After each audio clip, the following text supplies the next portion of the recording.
I'll proliferate. From 2000 to 2020, the U.S. obesity rate has risen from 30.5 to 41.9. That is 4 out of 10 people with obese rates in America.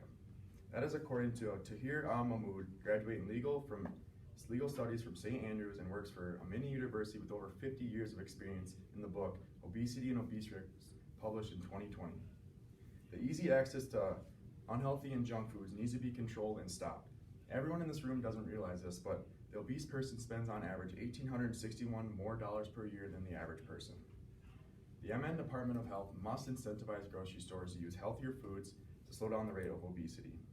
First, I'll be explaining the problems with obesity. Second, I'll be explaining how my solution will slow down the rate of obesity. Obesity rates doesn't just affect our health, it affects everyone's overall quality of life. This is according to Kirsten A. Hardy, Doctor of Philosophy out of Winnipeg, Canada, graduated from Manitoba, in the book Butchering the Fat Body in 2020. Americans are eating such unhealthy foods and is it okay to be obese? Like I said, it costs on average $1,861 to be obese in America. That is 2 extra tanks of gas a month. And also, the fast food industry will never stop growing, but we can slow that down. Everyone in this room knows somebody that is obese. It could be your friends, your family, possibly even you. Like I said, 41.9% of Americans are obese. That is 6 out of 10 people who are unhealthy. 2/3 of Americans are overweight or obese. The difference between overweight and obese is BMI. Overweight Americans' BMI is 25 to 29. Obese is 30 and above BMI.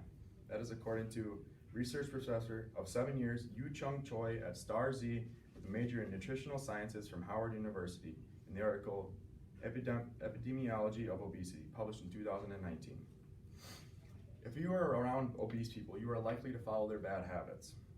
There are many different ways obesity can affect Americans. It doesn't just affect obese people, it affects healthy people as well.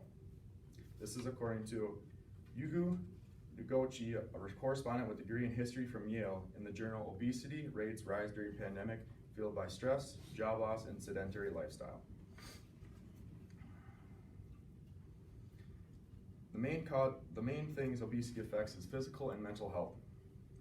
If this high rate of obesity continues, by 2030, the obesity rate will go from 41.9 to 60% in America. That is just a 20% increase in 7 years. Although the Minnesota obesity rate is 30%, it is quickly rising.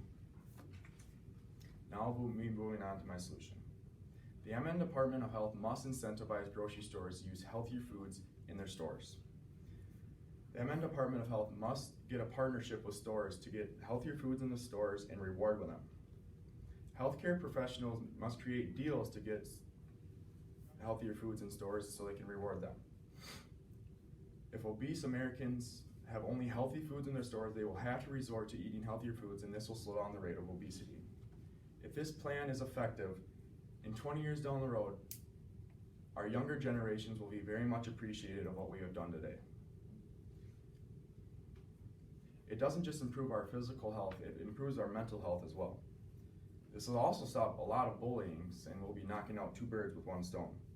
This plan has to be implemented the right way, and if it is not implemented the right way, it will be not very effective. There has to be rewards for the grocery stores to use this in their stores. First, I talked about my problems with obesity. Second, I talked about my solutions to slow down the rate of obesity. The MN Department of Health must incentivize grocery stores to use healthier foods in stores to slow down the rate of obesity. We will always have obese people in our nation, but we need to slow that down. We have had an 11% increase in the last 20 years. If we want to slow this down, we have to incentivize grocery stores to use healthier foods in their stores.